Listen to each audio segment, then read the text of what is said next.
Hi everybody. In this video we're going to do an advanced application. We're going to be looking at a high inflation country, a country where inflation is actually a little bit higher than is desired, than a little bit higher than the target.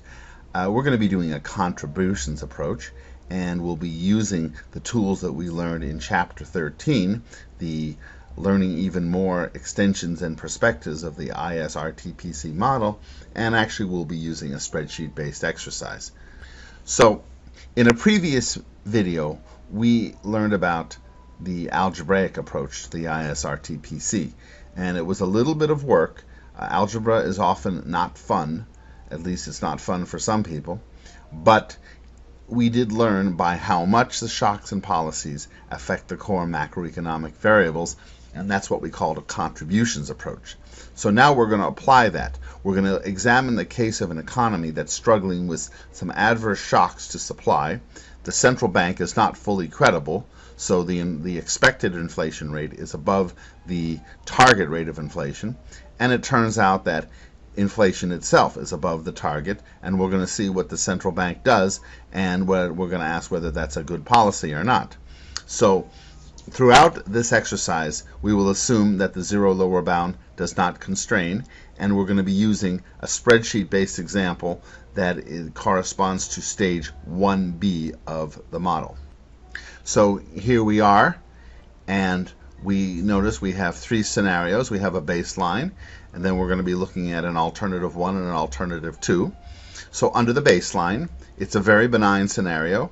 The target rate of inflation is 4.5%. The expected rate of inflation, fully credible here, everybody believes it, is 4.5%. There are no supply shocks. We have no pressures from demand. There are no demand shocks. The central bank has stayed on its Taylor rule. It hasn't exercised any of its discretionary options. There's no discretionary element. So unsurprisingly, the result is that the output gap is equal to 0, that the real rate of interest is equal to the natural rate, the inflation rate is exactly equal to the target rate, and the nominal rate of interest, you'll notice here, is 7.3%. Now, it turns out that this scenario is not what the central bank is actually facing. The central bank is not so lucky. Why? Well, first of all, there were some supply shocks, some droughts in parts of the country that pushed up some food prices, and I should mention here that this is a country that does not use core inflation. It uses headline inflation to base its policy on, and our consultant has calibrated the magnitude of that productivity-based shocks as a 1% shock. On top of that, this is a central bank that for many years has had problems in communicating and problems in getting people to believe that it is actually going to stick to its target. So it turns out that people are a little bit skeptical in this country, and they believe actually that the inflation rate is going to be 5.5% and not 4.5%. So those are two shocks. Other than that, it turns out that the demand, we're going to keep that neutral here, and also the central bank is going to stay on its Taylor rule. Now, you probably realize that in the event of either an adverse shock or an increase in inflationary expectations, the central bank will have to raise its interest rate.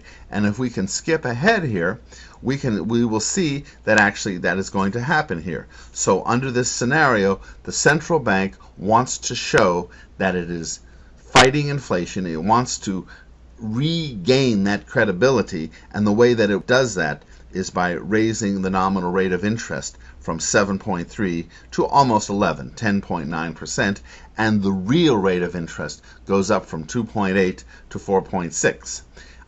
You may have surmised that the country will suffer an economic downturn, and you're right. Here it is, minus 0.2%, the equilibrium gap. And we can attribute that equilibrium gap to these two shocks. First of all, the expectations gap, the mere fact that the central bank has responded to its lack of credibility by preemptively raising interest rates and showing that it's strong. That is going to be responsible for 0.15% of that output gap loss. In addition, the supply shock itself, the effect of the drought on foods, and also the resulting increase in the interest rate, because the central bank will respond in our model, according to the Taylor rule, to an increase in the inflation rate that comes from an aggregate supply shock. That's going to be 0.05%. So you add these guys up here, and we get minus 0.2%. We'll also notice here that the inflation rate does rise. Why? Both because expectations are high and also because we have an adverse supply shock. And the inflation rate is 6.3%. Now, I want to mention something about this country. This country's inflation target actually has a tolerance band plus or minus 2% around the 4.5, which means that on the upside, if we're below 6.5%, the central bank can effectively say, guess what, folks? We are inside our band. We are technically complying with our promise. And this is good for the central bank's credibility. However, the central bank is not so happy about having to suffer even this small recession. In fact, it wants to stimulate output. It may be receiving some political pressures that it needs to stimulate output. So what does it do? Well, it turns out that it has some discretion, and it wants to use that discretion, and it's going to use that discretionary margin quite a bit here. We've solved out a number, 4.5% here, and we've noticed here down below that if we put in this discretionary element, we have essentially brought the interest rate back down from the 10.9% to the initial 7.3%. So we can think of this as a policy that ignores, that neutralizes the effects of both the expectations gap and the adverse supply shock. What happens to output?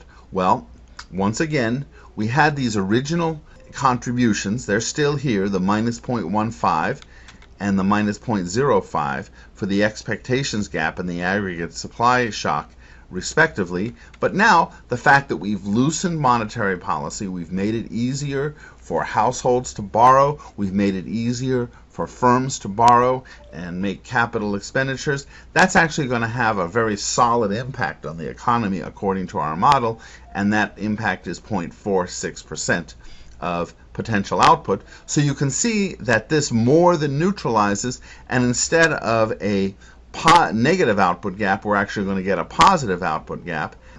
However, at the expense of a higher inflation rate. You can see now the inflation rate has gone up to 6.8%, and this may look like a small change from 6.3 to 6.8, but you'll remember that we have a tolerance band of only 2%.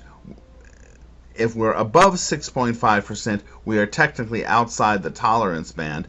That tells the public that maybe the central bank is in fact not all that serious about keeping its inflation target.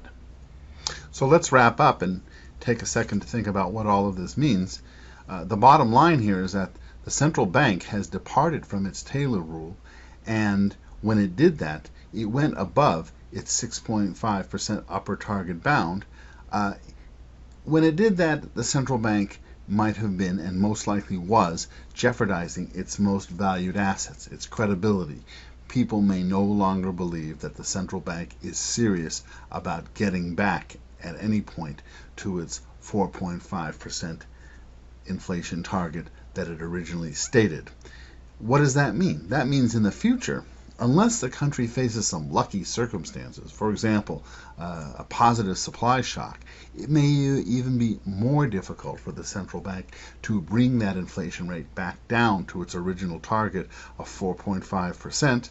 That means that the central bank may have to raise interest rates even more, and at some point the country may have to suffer an even more substantial economic downturn.